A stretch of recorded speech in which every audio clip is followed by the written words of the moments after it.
मेड़ता के राजा थे, राजा जयमल। और मेड़ता के पास एक स्थान है मड़ोवर। तो मड़ोवर का जो सरदार था उसकी बड़ी इच्छा थी कि मेड़ता पर मेरा राज हो। बार बार आक्रमण करता मेड़ता पर। राजा जयमल पराक्रमी थे, शूरवीर थे, ऊपर से संतों की आवा भगत करते थे और भगवत प्रेमी थे। जितनी बार वो सरदार आता मड़ोवर का उतनी बार परास्त कर देते। राजा जयमल का एक नियम था, 3.5 घंटे रोज भगवान का स्मरण करते। ये उनका नित्य कर्म था। उस दरबार में जब राजा 3.5 घंटे बैठते थे तो किसी को भी वहां पर आने की आज्ञा नहीं थी। इतने कठोर नियम थे कि कोई इस आज्ञा का पालन ना करे तो उसको मृत्युदंड दे दिया जाता था।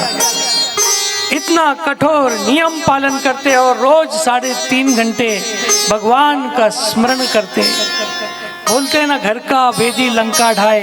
तो ऐसे कुछ लोग उस राज दरबार में भी थे जिन्होंने उस सरदार को जाकर बताया कि एक युक्ति हम तुमको बताते हैं जिससे तुम राजा जयमल के ऊपर विजय पा सकते हो। और बताया कि 3.5 घंटे भगवान का नाम का स्मरण करता है, उस समय में अपनी सेना लेकर आक्रमण कर देना चाहिए। किसी को भी राजा के पास जाने की इजाजत नहीं है। 3.5 घंटे तक राजा बाहर नहीं आया तो हमारी विजय निश्चित है। समय देखा सादा और उस समय में चढ़ाई कर दी उस सरदार ने। राजा बैठे हैं, सिपाही दौड़ रहे हैं, कर्मचारी राजा के दौड़ रहे कि अब कैसा होगा, अब जाकर राजा को बताएगा कौन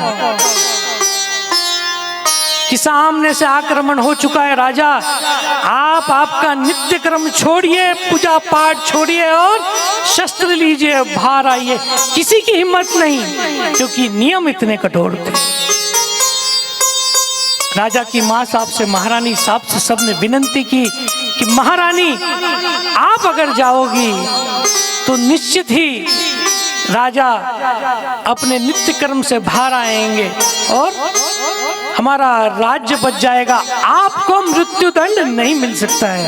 रानी जाती है, राजा बैठे हैं, हरे कृष्ण कृष्ण कृष्ण हरे हरे, हरे राम राम राम हरे हरे। रानी जाकर बैठती है और धीरे से राजा को बोलती है, महाराजा जयमल उठो, आज परीक्षा की घड़ी है। सरदार ने आक्रमण कर दिया है, अब शास्त्र बाजू रखकर शस्त्र उठाने की बारी है। राजा ने मां के सामने हाथ जोड़ लिए।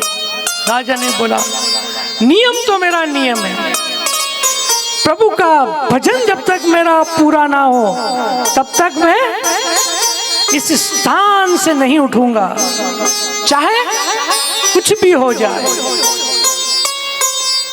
पर भक्त की तो भगवान सुनता है। वहां उसका सिंहासन डोल गया। उसको पता है कि राजा नहीं उठेगा और युद्ध के मैदान पर नहीं जाएगा तो सेना के आक्रमण से किला ध्वस्त और राजा पराजित।